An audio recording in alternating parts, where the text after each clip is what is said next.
Залқар қайманат қандай? Өзің не деп қойдың? Жинді.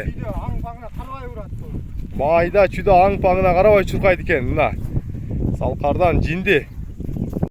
Ассаламалейкум, бізден қатталушылар. Залқар деген жігіттен бүгін өспірім сатуға шықты. Адресі Бишкектен Степной айылынан. Залқар, жануардың жашы қанша? 2 жаш. Бұнан? 2 жаш, қырғыз есеп бұнан. Бойы қанша барады? 152. Бұл пародасына келсек? Қырғыз жылқы пародасы. Пародас, өзіңіздің қырғыз жылқы жануары. Қанша болды үйреткеніңе? 1 жұма болайын деп қалды.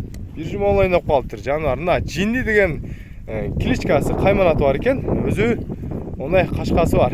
Өзіңіздің қырғыз жылқы екен. Қырғыз жылқыға жетпейді. Ошол жерге тоқтат досым, мен бір жақшылап бұттарын көрсетейін. Қармап тұр. Мына бұттарын көріп қойыңыздар. Бұттарында мындай емелері жоқ, кемшіліктер? Жоқ дос, құда қаларса. Бар жоғы жақша. Түз бастырчы, арт жағынан чатқаяқтарды көріп қойылы.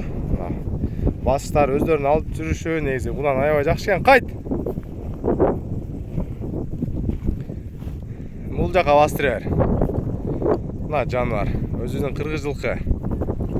Бұлардың ата тегі да қырғыз жылқы да таза. Жануарына үйреткенде де 2 жұма болып қалды. Залқар, бағасын айт. Магазин бағасы қанша? 123 мың. Магазин бағасы? Шамалда жақшы болмай қалышы мүмкін, емен болушынша. Айтып жеткілік, магазин бағасы 123 мың. Жетішіп қалыңыздар. Жылқы үшін класс басып тұрыңыздар. Ұрматты біздің қатталушылар. Сіздер үшін қызмат табысы.